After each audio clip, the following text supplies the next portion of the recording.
বলা আছে সমকোণী ত্রিভুজের সূক্ষ্ম কোণদ্বয়ের পার্থক্য 10 ডিগ্রি। উক্ত কোণদ্বয়ের বৃহত্তম কোণটির মান কত? দেখো আমরা সমকোণী ত্রিভুজ যদি অঙ্কন করি, এই হচ্ছে সমকোণী ত্রিভুজ। এই সমকোণী ত্রিভুজের দেখো একটা কোণ কিন্তু সমকোণ মানে 90 ডিগ্রি, আর অপর দুইটা কোণের সমষ্টি কিন্তু 90 ডিগ্রি। সমষ্টি বলা আছে সমকোণী ত্রিভুজের এই দুইটা কোণ কিন্তু সূক্ষ্ম কোণ হবে। সূক্ষ্ম কোণ কাকে বলে? সেটা হলো 90 ডিগ্রি। ছোট কোণকে আমরা সূক্ষ্ম কোণ বলবো। তাহলে দেখো সূক্ষ্ম কোণদ্বয়ের পার্থক্য 10 ডিগ্রি।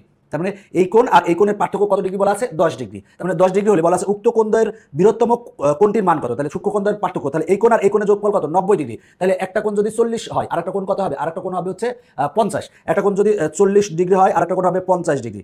একটা কোণ যদি মনে করো যে 45 ডিগ্রি হয় আর একটা কোণ কি হবে? তাহলে 45 ডিগ্রি হবে। 45 45 90। আমরা অপশনে দেখবো। দেখো এখানে 40 আছে। এখানে বলা আছে যে উক্ত কোণদ্বয়ের দেখো যে সূক্ষ্ম কোণ দুটো আছে সেই সূক্ষ্ম কোণদ্বয়ের বৃহত্তম কোণটি কোনটা? যদি একটা 40 ধরি একটা 50 ধরি, তাহলে 40 আর 50 যোগ করলে কত হয়? 90 হয়। তার মানে ক্ষুদ্রতম কোণ হচ্ছে 40 আর বৃহত্তম কোণ হচ্ছে 50। তাহলে বৃহত্তম কোণটির মান বের করতে বলছে। তার মানে 40 অ্যান্সার না, 50 আছে, তার মানে 50 অ্যান্সার হবে। বলা আছে সমকোণী ত্রিভুজের সূক্ষ্ম কোণদ্বয়ের পার্থক্য 8 ডিগ্রি।